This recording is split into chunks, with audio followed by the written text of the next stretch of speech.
My name is Carmen. I'm currently working at the United Nations University Institute in Macau, where we focus on the intersection of digital technology and sustainable development. It's my pleasure today to speak with Dr. Georgina Curto, senior researcher and team lead here at UNU Macau. In her recent article published in Nature Africa, titled Africa Leading the Global Effort for AI That Works for All, Georgina highlights how a growing number of African grassroots organizations are actively shaping artificial intelligence technologies that are inclusive, locally relevant, and socially impactful. The article sheds light on how these initiatives are not only challenging dominant global narratives about AI, but also offering concrete models for ethical and context-aware innovation. Hi, Georgina. Thank you for taking the time to speak with me today. And your article really offers a powerful perspective on the importance of grounding AI innovation in local realities, especially across the African continent. And it also raised important questions about global equity in technology development. So I would like to not only hear more about the article, but also get your thought on how these themes connect with our broader mission. So in your opinion, what is success in AI research? And what is trajectory of AI at a global level? And in this context, what is distinct about the grassroots AI ecosystem in Africa and organizations such as Deep Learning Indaba? Thank you so much for your questions and for your very kind introduction. So I have reflected about this a lot. And at some point I start thinking, what is success in AI, right? Why do we do AI research for?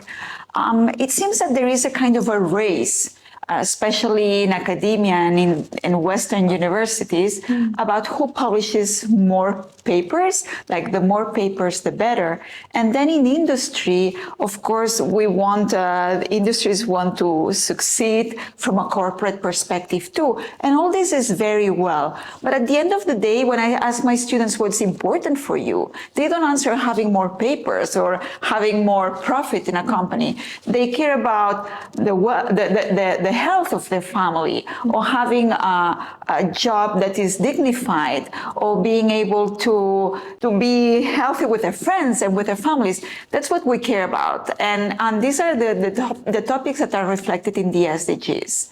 So I think organizations like Indaba, which is compounded of volunteers totally, are teaching the world how to do AI for the things that really matter. Because the projects that are presented there are projects that care about maternal health, or how to have inclusive finance for people to start a job, or how to mitigate climate change. And either you publish a paper or not is secondary, is the result of the research, but it's not a goal in itself. So I think all the organizations of the world are looking at these grassroots movements to learn new ways to do research which are more connected to the needs of the population. So homegrown SLMs like Incuba LM by Lalapa AI promote an entrepreneurial hybrid AI ecosystem that focuses on the application of generative AI to practical social and environmental challenges, benefiting local tech talent. So do you think can this responsible generative AI ecosystem be expanded internationally? Right. I think that, well, of course, the answer is yes, because I'm a hopeful person, right?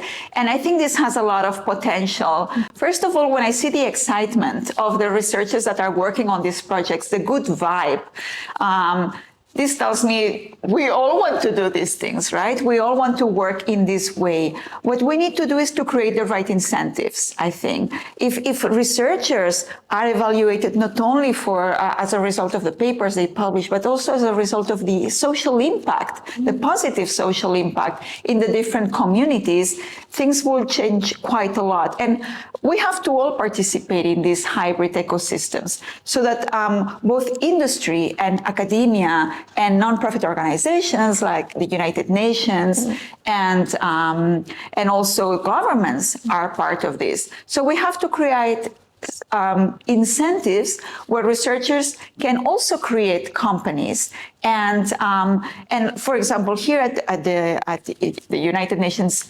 University Institute in Macau, and in the United Nations University in general, we have these UNU hubs, which precisely what we are planning to do and what we are doing is connecting academia with policymakers so that we are together trying to generate new types of incentives and work on research from a different way, focusing on the purpose. So we're working on this internally, and many other organizations, big conferences, are also thinking about different ways of writing papers, more agile, more focusing on the results, on why we're doing this. So this is happening, but it has to happen more. In 2050, 25% of the world population will be African, but existing universities do not have the capacity to meet the demand for AI tuition. How can we generate valuable and prestigious capacity building outside the classroom?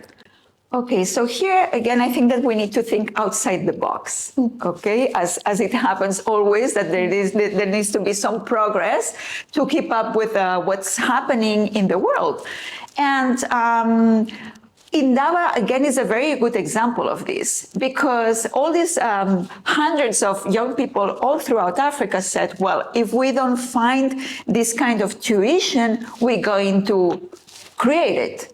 So they created this annual gathering, because Indaba means a gathering, meeting to discuss important things. That's the meaning of the word Indaba. And not only that, they also have the Indaba X, which happens per country. And this is, again, all organized by students, by volunteers. So this is a very good example of what people can do when they have a purpose. So now we are all working together to create mentoring, different types of tutoring, and different types of workshops, summer schools with experts from all around the world. So yeah, this is happening, and AI is more and more part of our everyday lives.